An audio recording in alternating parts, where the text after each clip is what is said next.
তুমি কি আলাদিনের দৈত্যকে আমাকে বানাতে চাও, তাহলে একটা বড় একটা পাত্র ঘষা দিবে, তখন ওখান থেকে আমি বের হবো। তো বললাম যে আমার হাইটটা একটু হেভি আছে, তুমি আমাকে যদি ড্রেস পরে ঘষা দিয়ে বের করো পারো, তাহলে অনেক ভালো হবে, আলাদিনের দৈত্যটা বের হয়ে যাবে। আমি যখন লন্ডনে শোয়ের জন্য গিয়েছি বাংলাদেশের ফেস্টিভ্যাল জেমস ভাইয়ের, আমি তখনই আমাকে সুমিত যোগাযোগ করছিল বারবার, ভাইয়া ভাইয়া। তো ওকে আমি অনেক স্নেহ করি, আর যেহেতু আমি শিল্পীদের নেতা ছিলাম, তিনবার ভোটে নির্বাচিত সেক্রেটারি ছিলাম, আর বরিশালের মানুষ এরকমই একটু হৃদয়বান হয়, মানুষকে ভালোবাসে বেশি আর কি, দেয় বেশি। আমাকে বারবার বলছিল, আমি ওকে গাইডলাইন দিচ্ছিলাম, দেখলাম যে ওকে অ্যাভয়েড করার কোনো সুযোগ নাই। কারণ আপনারা জানেন যে আমি এটার মধ্যে আমার পুরো ক্যারিয়ারের সেকেন্ড কোনো রেস্টুরেন্টের ওপেনিং একটা করেছিলাম উত্তরা, এটা সেকেন্ড। এগুলো এর আগে অনেকগুলো মিরপুরে এরকম অফার ছিল, আমি অ্যাভয়েড করছি যে এত বেশি বেশি গেলে আসলে হিরোইজম থাকে না। এনিওয়েজ, পরে সুমিত আমার ছোট ভাই নায়ক, ওর একটা ছবি রিলিজ হয়েছে ফাতিমা, ওর একটা সুন্দর ছবি রিলিজ হয়েছে ফাতিমা, ও ভালো অভিনয় করেছে, আমার খুব ভালো লেগেছে দেখে, আমি ওর গান দেখেছি।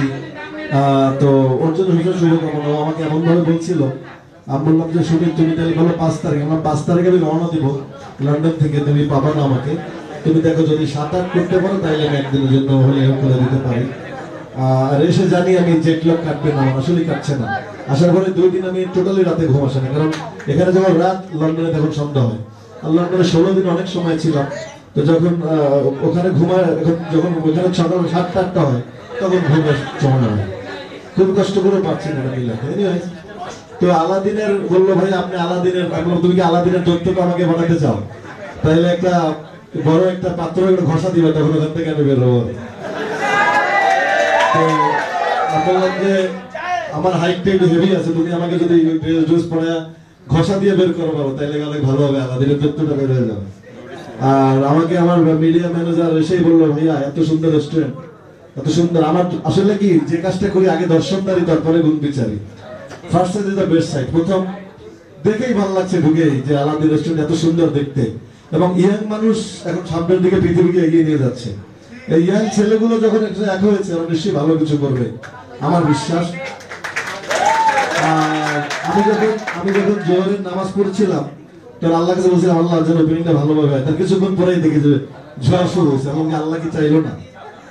তো সবকিছু পিছিয়ে আল্লাহকে বিশ্বাস করি, he is the main creator and he knows everything in everywhere.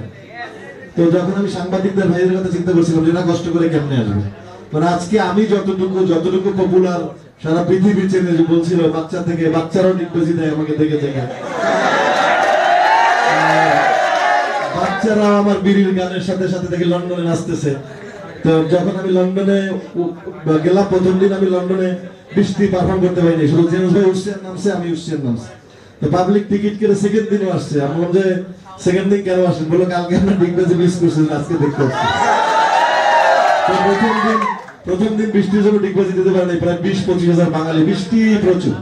তো পরের দিন সেই ভিজা ছিল দেখে সাহস করিনি, তো পরের দিন সেই ডিগবাজি দিতে হয়েছে একে একে 2 বার। প্রথমবার দেওয়ার পরে পুরো দর্শকের উত্তাল থামেনি। আমি সবচেয়ে বেশি কৃতজ্ঞ আমার এই সাংবাদিক ভাইয়ের প্রতি, এখানে মিডিয়ার, অনলাইন, ইউটিউব সাংবাদিক, কন্টেন্ট ক্রিয়েটর, বড় চ্যানেল দেখলাম সবাইকার সামনে, আমার সবাই আমার কাছে সাংবাদিক, এবং সবাই এক সূত্রে কথা, সবাই নিউজেই কিন্তু নিউজ আমি মনে করি, এবং সবাই বস্তুনিষ্ঠ, প্রতিটা মানুষ কষ্ট করে আজকে ঝড়ের মধ্যে এসছে, এদের সবার জন্য একটা তালি চাই আমি, সত্যি কথা। এরা সত্যিকারের ভালোবাসার মানুষ, এটা না আসলে আমাকে জায়েদ খানকে আজকে লন্ডন বলে, আমি 10 তারিখে যাচ্ছি মুম্বাই আমার কাজে, আমার 22 তারিখে দুবাই শো, আমার 7 তারিখে কানাডা শো, 20 তারিখে আমার লস অ্যাঞ্জেলস শো, 27 তারিখে আমার ফ্লোরিডা মায়ামি, 3 তারিখে কানাডা টরন্টো, 13 তারিখে ক্যালগারি। এই বছরটা পুরো আমার বিদেশে কিন্তু শোগুলো আমার পুরো বুক করা অলরেডি। আমি মাশাআল্লাহ এই মাসের শেষে বেরোবো, তারপর 1 মাস 1.5 মাস পরে ঢাকায় ফিরবো। এই শোগুলো আমার এভাবে সেট আপ হয়ে গেছে কানাডা আর আমেরিকা।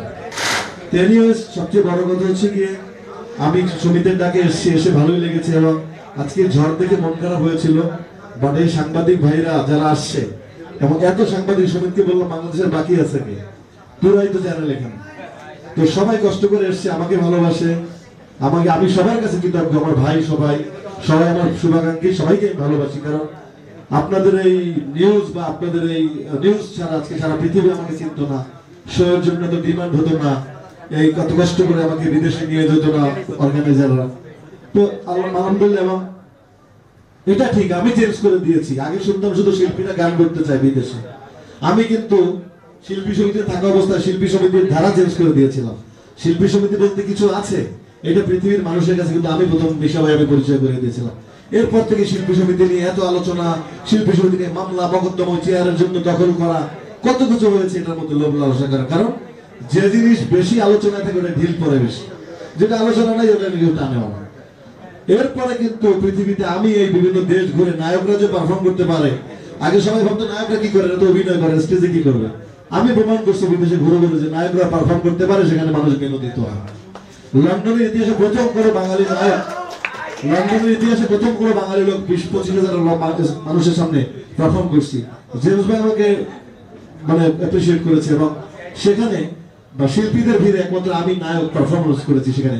তার কয়েক সপ্তাহ আগে আপনারা দেখেছেন মেলবোর্নে করেছি, অস্ট্রেলিয়া সিডনিতে করেছি, মাশাআল্লাহ টরন্টোতে প্রথম কোনো বাঙালি নায়ক যাবে স্টেজ পারফর্ম করতে, কানাডাতে। এগুলো কিন্তু আমি তৈরি করেছি, মাশাআল্লাহ আমার পথ ধরে অনেকে আসবে। কিন্তু আগে কিন্তু শুধু শিল্পীরা গান করতো, আমি বলেছি শিল্পীরা গান করে, একমাত্র নায়ক নায়িকারাই পৃথিবীতে এন্টারটেইনার, মানুষকে বিনোদন দেয় একমাত্র নায়ক নায়িকা। কিন্তু স্টেজে গান গাওয়া বলেন, আমি স্টেজে গড়াগড়ি করে পা নাড়াচ্ছি, ওটাই মানুষ আনন্দিত হচ্ছে, হাসতেছে। তো পৃথিবীতে মানুষ হচ্ছে বিনোদন শ্রমিক, মানুষকে বিনোদন দেওয়ার কাজ। আমি যদি শুধু একতরফা গান গেয়ে যাই, আপনারা আমাকে বলুন কণ্ঠ শ্রমিক। কিন্তু যখন আমি বিনোদন করবো, অভিনয় করবো, নাচবো, আপনার সাথে কথা বলবো, সেটা হচ্ছে এন্টারটেইনার। পৃথিবীতে একমাত্র নায়ক নায়িকার হচ্ছে এন্টারটেইনার, আর কেউ এন্টারটেইনার না। আর সবাই গান গায়, কেউ মিউজিশিয়ান জাদু দেখায়, ডান্সাররা ডান্স করে, কিন্তু একমাত্র অভিনেতা নায়ক নায়িকারা যারা এন্টারটেইনার বলা হয়, যারা সব সেক্টর এন্টারটেইন করে মানুষ। তো আমি সেটা করেছি লন্ডনের ইতিহাসে এই বাঙালি ফেস্টিভ্যাল, যেটা বছরে একবার হয়। 2 দিন টিকিট কেটে 25-30 হাজার বাঙালি এসেছে। এটা স্টেডিয়ামে হয়েছে, কিন্তু কোনো হলে না, ওপেন। তো সেখানে বাঙালি কোনো নায়ক হিসেবে প্রথমে পারফর্ম করেছি। মেলবোর্নে কোনোদিন কোনো নায়ক পারফর্ম করিনি, আপনি ইতিহাস ঘাটতে দেখবেন, I am the first time সেখানে আমি পারফর্ম করেছি। আমি বাংলা চলচ্চিত্রকে বা বাংলা শিল্পকে, বাংলাদেশি কালচারকে আমি তুলে ধরি। ওখানে কিন্তু আমি আমার বাংলা গানই নাচি, আমি কিন্তু বড় করে সেখানে আমার বাংলাদেশের জাতীয় ফ্ল্যাগ আমি তুলে ধরি। কারণ বাংলাদেশ আমার, আমি মনে করি I am proud to be a Bangladeshi. কোনোভাবেই আমি সেখানে নাগরিকত্ব হওয়া বা ওখানে থাকার চিন্তা ভাবনা করি না। সবাই প্রশ্ন করে আপনি থাকবেন কিনা, আমি না, আমার যদি ক্যারিয়ার নাও থাকে, আমি গ্রামে সেই পিরোজপুরে গিয়ে আমার বাবা মার কবরের কাছে, আমার নিজের বাড়ি আছে, ওখানে গিয়ে কাটাবো। বাংলাদেশ আমার, এখানে জন্মেছি। অনেকে অনেক কিছু করে বিদেশে বাড়ি জমিয়েছে, পাসপোর্ট বানিয়েছে, আমার সিরিয়াসলি বলে আজকে আমার কোনো ইচ্ছা নেই। যেহেতু বাবা মাই নাই, আমার বাবা মাই ঘুমিয়ে আছে, তো বাবা মার ওখানে আমার মসজিদ আছে, পাশে পুকুর আছে, একটা ঘর আছে। ক্যারিয়ার না থাকলে যদি আল্লাহ তাআলা নিয়ে যায় ক্যারিয়ার, ইনশাআল্লাহ ওখানে গিয়ে থাকবো। তো বিদেশের আমি থাকতে চাই না, এটা আমার মন টানে না। আমার 15 দিন 10 দিন ভালো লাগে, তারপরে আমি আপনাদের মিস করি, ভালোবাসা মিস করি, এত আমার প্রাণের কথা, ভালোবাসার কথা মিস করি।